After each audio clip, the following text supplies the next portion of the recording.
Hello, and welcome to Professional Development Certification Program.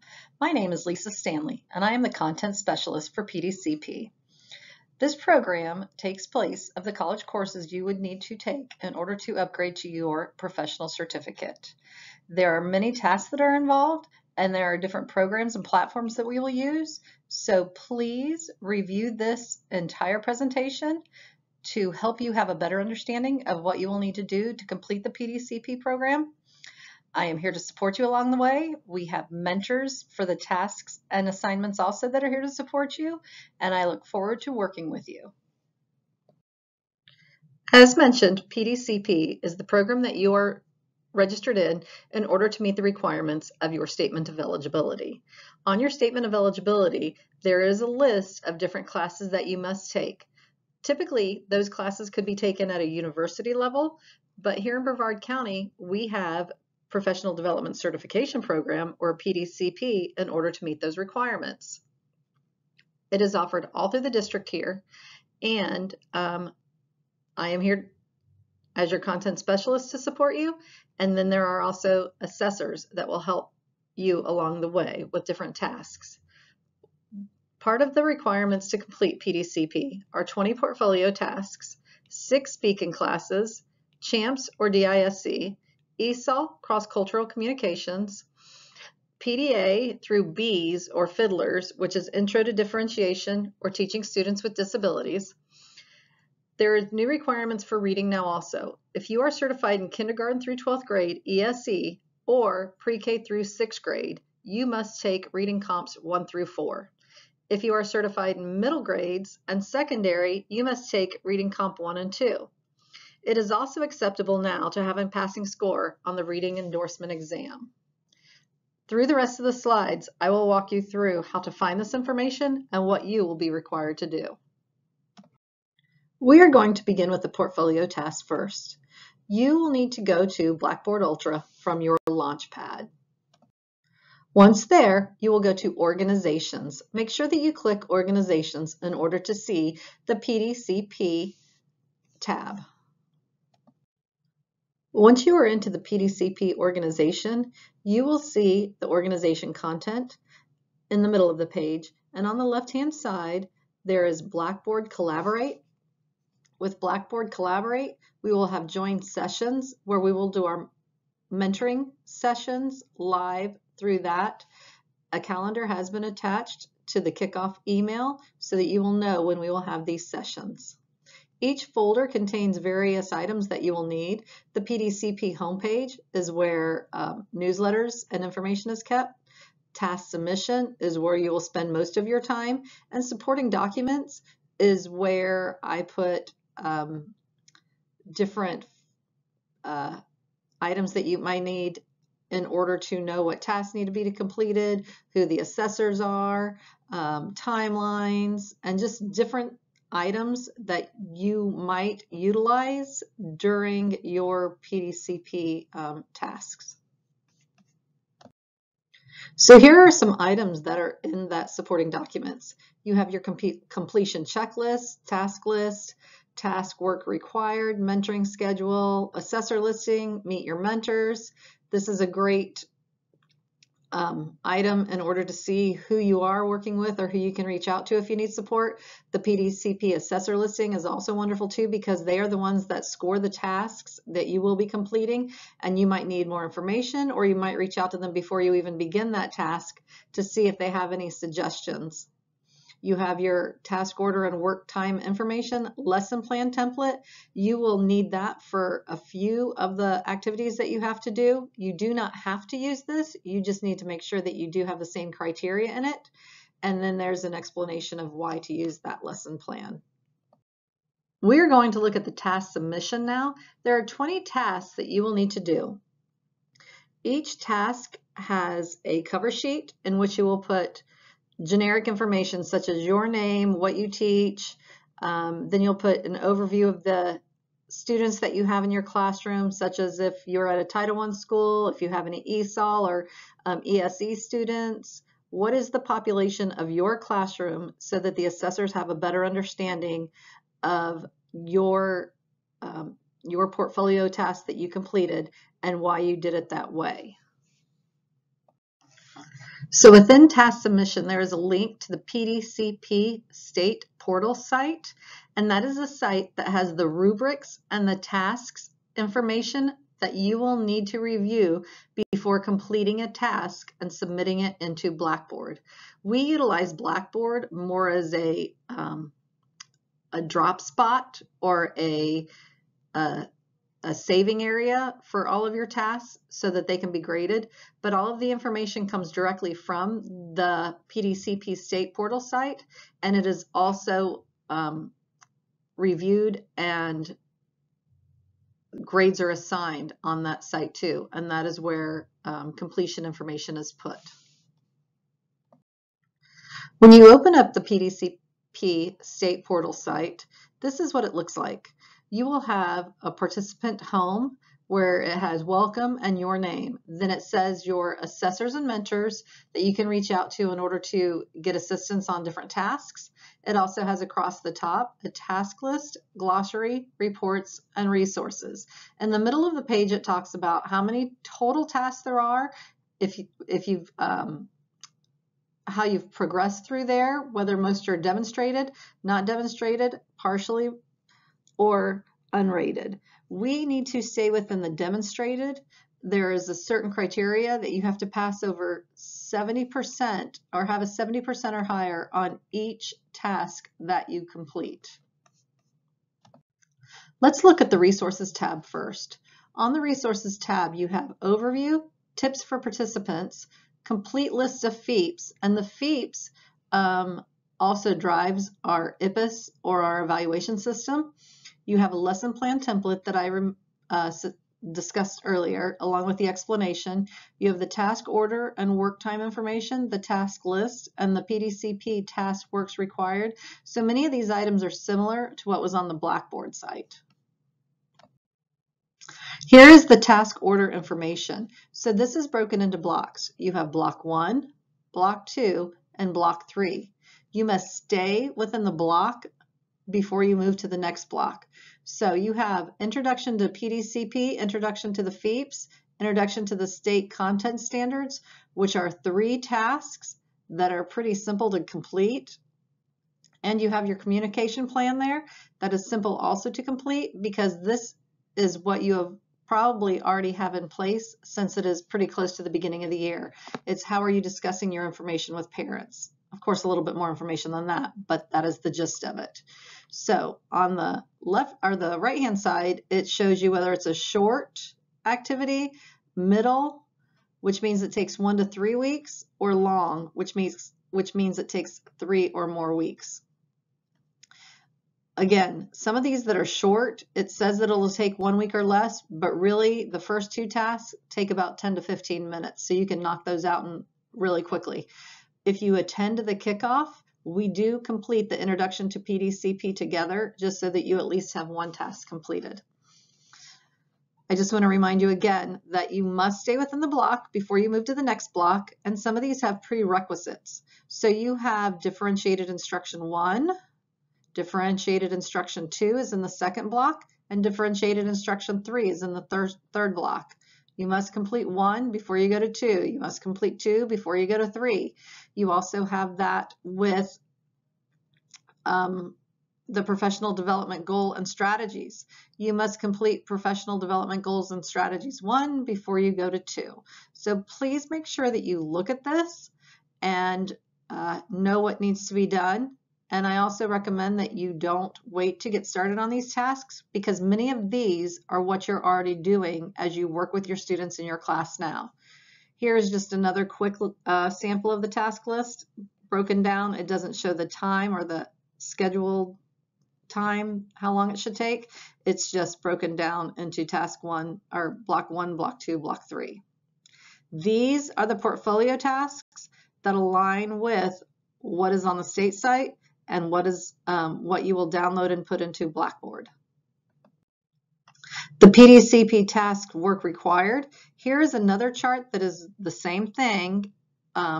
It's just broken down into require student work, student contact not required, work done in school setting, tasks that are or include prerequisites, requires self-created documents, requires lesson plans, requires observations.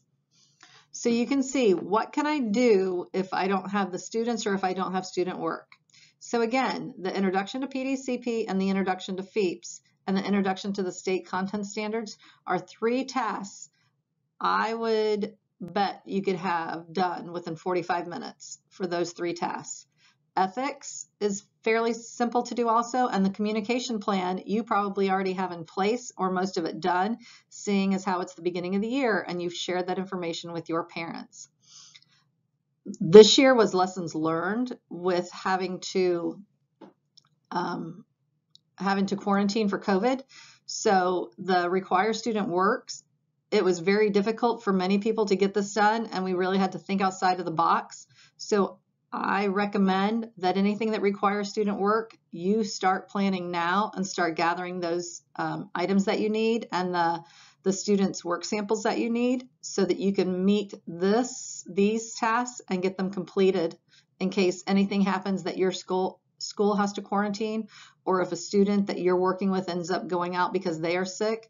So we learned quite a bit this past school year about planning ahead and making sure that we are working with our students and seeing them and getting the samples we need.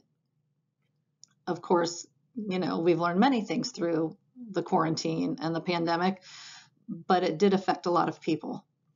The tasks that are or include prerequisites, those are the ones that I mentioned earlier: professional development, goal and strategies 1 and 2, differentiated instruction 1, 2, and 3. Those you do have to show work samples for also, and then you have your unit plan 1 and unit plan 2. There are tasks that require you to create your own documents, tasks that require your lesson plans. And you can see here, requires lesson plans. This is also in unit plan 1, and it's also in requires self-created documents, and it's also over here and requires student work. So even though this looks like there's a lot of tasks, it's just laying it out as to the different components that it meets. The observations with classroom management systems, this goes along with CHAMPS also. Some of the activities that you did in CHAMPS is what you will upload to this task. We are still on the PDCP state site. We've just moved now to the task list.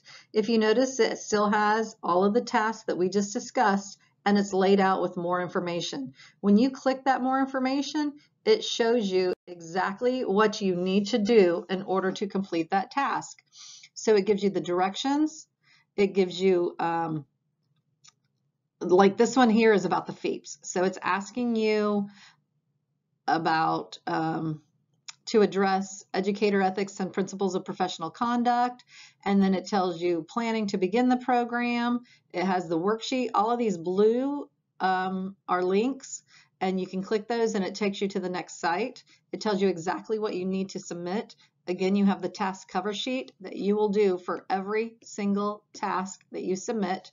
It has a web quest where you're just going through and looking for information, trying to get more familiar with the PDCP state site. It has the code of professional conduct for for online participants. You're going to sign that, and you can do electronic or digital signature saying that you're going to do your own work. You're not going to copy somebody else's portfolio, which of course we wouldn't do that as educators. And then it has where you create a beginning work plan. And at the top up here, it also has technical support information if you need it. It has a glossary because, of course, in education, we have a million acronyms and terminology that you typically wouldn't have in outside the workforce of education. And then it has resources that you might need also. Then this is the same page. I just couldn't fit it onto one screen. So it has the what to submit, and then it has the rubric. It is extremely important that you pay attention to this rubric, because the rubric is what the assessors use to mark you as either demonstrated with proficiency or not demonstrated. The tasks are divided into scores. This is task 1. Task 1 is worth 4 points. With task 1, you either pass or you fail. So it's important that you look at the rubrics and you pay attention to what it's asking for. This page here, I've gone back to Blackboard. So all of the information you need to complete the assignment is on the state portal site. Once you have completed the assignment, then you're going to upload it onto the Blackboard Ultra site through your Launchpad, and you're going to click Task 1 because we were looking at Task 1 information, and then you're going to add content. And all you do is, when you complete the task, you will save it to a USB that I will be sending it to you. And I also highly, highly, highly, highly, highly recommend you save it in multiple areas, such as a OneDrive, on another external drive that you have, or somewhere that, God forbid, your USB crashes, a computer crashes, you are able to retrieve it and turn it in for documentation or fix it, whatever might needs to happen. So again, you're going to get the task information off of the state portal site. Then you're going to look at the rubric, you're going to complete the information, but you're going to upload the information onto the Blackboard Ultra site through your Launchpad. You are also going to save it onto your USB travel drive that I am sending out in the courier, and that has to be turned in for accounting purposes at the very end. Here is a sample of what it looks like for the graded portion. So here is task 1 submission. You can see that this person turned in, this is actually a sample off of me working as a preview sample so that I could show you what it looked like. So task 1 submission, it says attempt 1 started, and it says draft saved, not graded. And you can see this one, task 2 submission, is worth 4 points. And it was unopened. Task 3 submission, not graded. So when it says not graded there, that is when the assessor needs to look at it and give you a score. If for some chance you did not complete the task correctly or follow the rubric, the assessor might give you a 0. A 0 is a holding spot so that you know you need to go back in and look at it, and the assessor knows that they did grade that.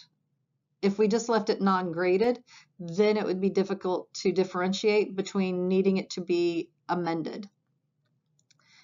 There is not an amount of times set that you can resubmit a task. I am pleading to please review the rubric to make sure that you are completing those tasks correctly. The assessors are Brevard Public School teachers also, and they're doing this outside of the regular school day, so they are as busy as you are, and they are here to help you.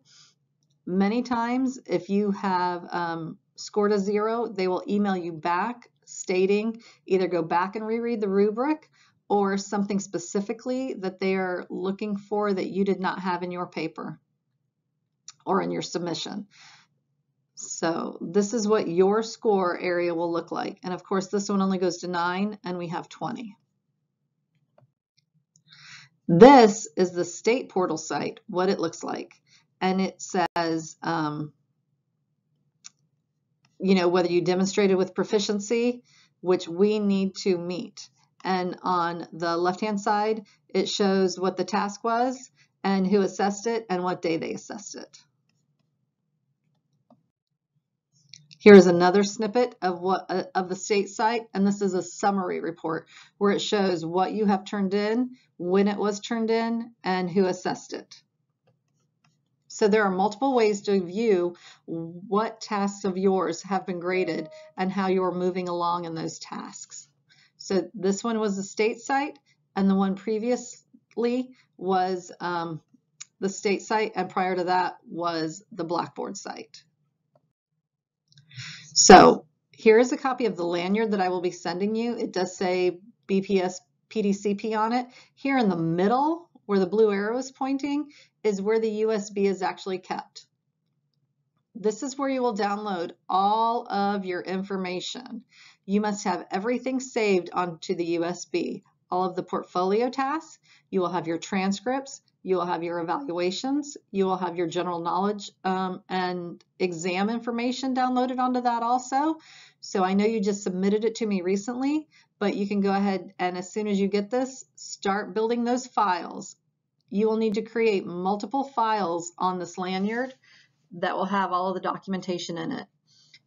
So for example, if this was my lanyard, I would start with miscellaneous, and in there I would put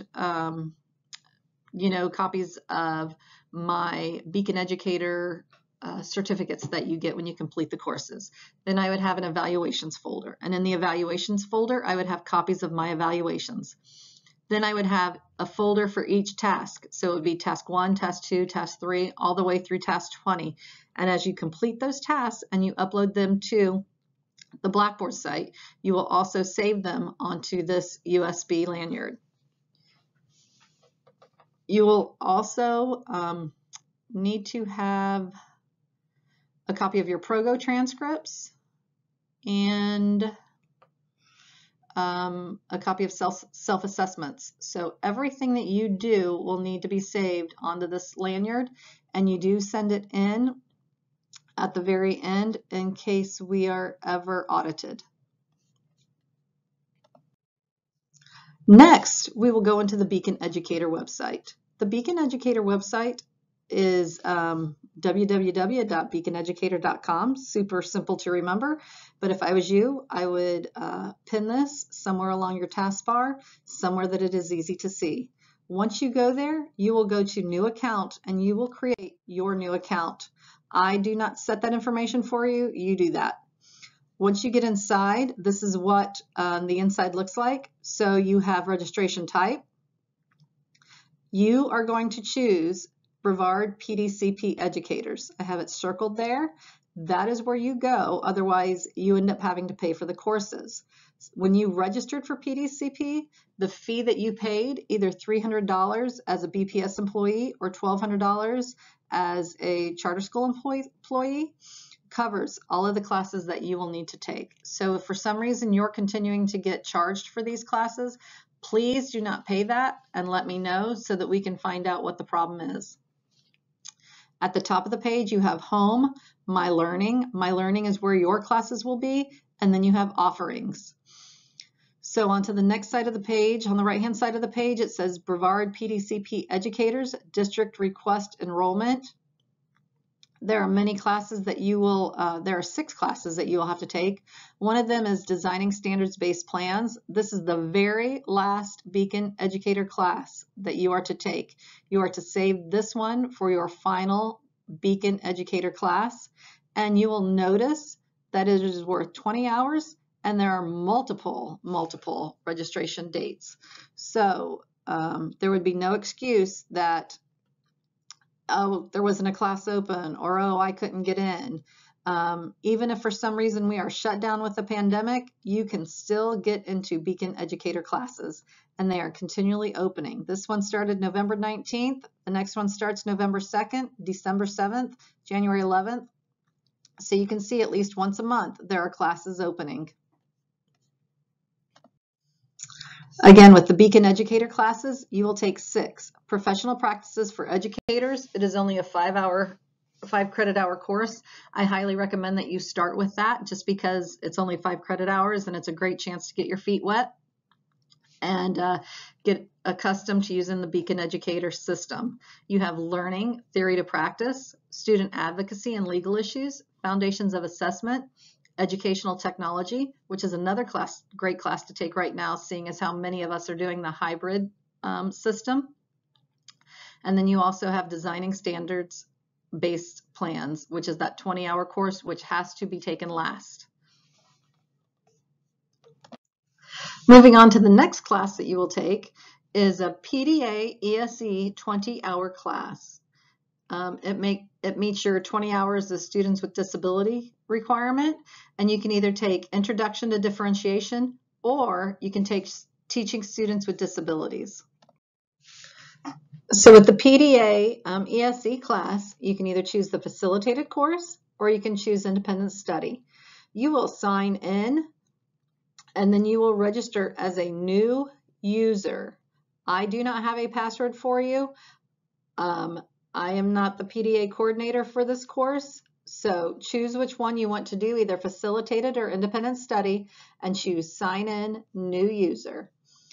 The PDA courses, Professional Development Alternatives, offer great classes, but right now you only need to take one ESE course worth 20 hours. Once you upgrade to your professional certificate, this is a great resource to have if you're interested in any other information. Once you complete this course, you will print out a certificate, and then you can download that and save that to your USB drive also. And we get the reports every few months, and our office will put that information into your ProGo transcript. So you do not need to do anything once you have completed the information except save the certificate onto your USB.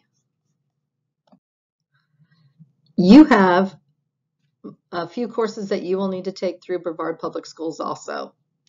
The information for these courses you will find in ProGo, and I will also send the information out in the newsletters.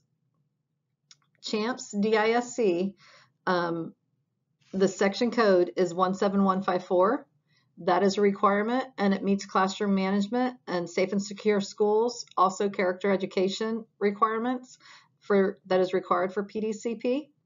Right now it is offered through Blackboard, and we do have live sessions for that course. You have ESOL, cross-cultural communications. I highly recommend that you take note as to when that class is being offered, because it is not offered every single 9 weeks or every single semester. So it's important that you pay close attention to when cross-cultural communications will be offered. And then the state decided in January that reading comprehension would have different requirements. If you are elementary education certified in pre-K through 6th grade, you will have to take reading competencies 1 through 4. If you are an ESE teacher, either at the elementary, middle, or high school, you too will have to take reading competency 1 through 4. And if you are a middle or secondary teacher, no matter what you teach, you will have to take reading competency 1 and 2. You can find the course sections that I mentioned for ESOL and CHAMPS through ProGo. You will type in the course section information into the search bar and then search for that, and then it'll be down along the bottom of the page, and you will be able to sign up and see when the dates are. I usually put that information in the newsletter also.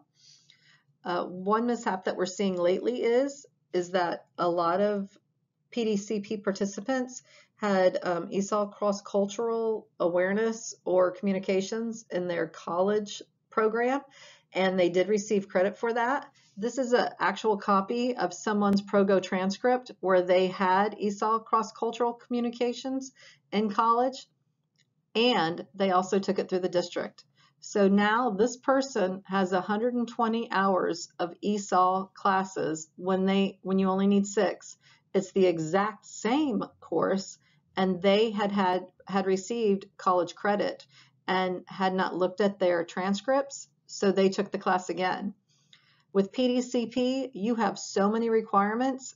If you are blessed enough that a few of your college classes were accepted and are on your ProGo transcript, those are accepted, and you do not have to take them again for the PDCP requirement. My recommendation is that you look at your transcript through ProGo to see what classes you have already taken. There are tabs along there that show what you have had in reading, what you have had with ESOL, what you have had with students with disabilities. Make sure that you do not have, or you do have, college credit that's accepted on there. So we are closing up now. I know it is a ton of information. I know it is probably overwhelming, but again, I am here to help you. You have mentors who are here to help you, and many of you have people within your building that have been through the PDCP program. Some tips that I highly recommend is that you manage your time. It is important that you have family time. It is important that you spend time doing something that you enjoy. And it is also important that you set aside time to work on your PDCP tasks. This is in lieu of a college or university program, and it is required in order to upgrade to your professional certificate. And this program is significantly less than a university. So even it might seem daunting at times and like very overwhelming, just remember that you can do this. And you have many people in place that will support you. Another lesson we learned is don't wait until the end to take an exam. We had many people that waited, and then when the pandemic happened, the state shut down and all of the testing sites shut down. So quite a few people had to apply for an extension and were not able to complete PDCP because they had not taken their exam. It's also, what if it's an off day and you perhaps didn't do your best or you got off track somehow? The exams are required in order to upgrade, and that is part of your statement of eligibility again. So please make sure that you do not wait. Don't wait till the end to complete the tasks either. You know, another lesson learned. School shut down. People were sick. Some people couldn't complete the tasks that they needed to because it required student work. Please manage your time. The tasks and the exams, I think, are two of the most important requirements, and also the cross-cultural awareness or cross-cultural communications, because those are ones that you do need to have students. Also the reading.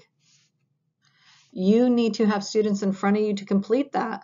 So if we do get shut down again, or we do have schools closed, it is important that you get those out of the way for the what ifs. We don't know what's going to happen tomorrow. Another item is to read the S'mores newsletter. I send out a monthly newsletter with classes that are offered and tips. Please reach out to your assessors and support personnel. We are here to support you. We are here to help you. We want you to be successful. We know how difficult this is. So please reach out to us if you feel like you're drowning, or if you have a question, or you're just not sure of what needs to be done. Also, have conversations with your administration that you're in PDCP and discuss the tasks that you have to do. Let them know what you're working on. Maybe they can support you in other ways also. And most importantly, make a plan. Make a plan. How are you going to complete all of the requirements? How are you going to set aside time for your mental well-being, for your health, for your family, for your class, for PDCP completion? What are you going to do so that you can be successful and complete all of the requirements? I know that this was a lot of information. I appreciate you listening and taking the time to review all of it. We will be having a kickoff, and I look forward to working with you. If you have any questions, please don't hesitate to reach out to me. My name is Lisa Stanley, and I respond pretty quickly to email, or I attempt to. Sometimes I'm not as quick on the phone, but you can always reach me by email. I do tend to check my email on the weekends, so if something comes up and you need some assistance, I do try to look at it then. But again, we all need those mental health days, and we all need to find joy and excuse ourselves from work sometimes. So thank you so much, and I look forward to working with you.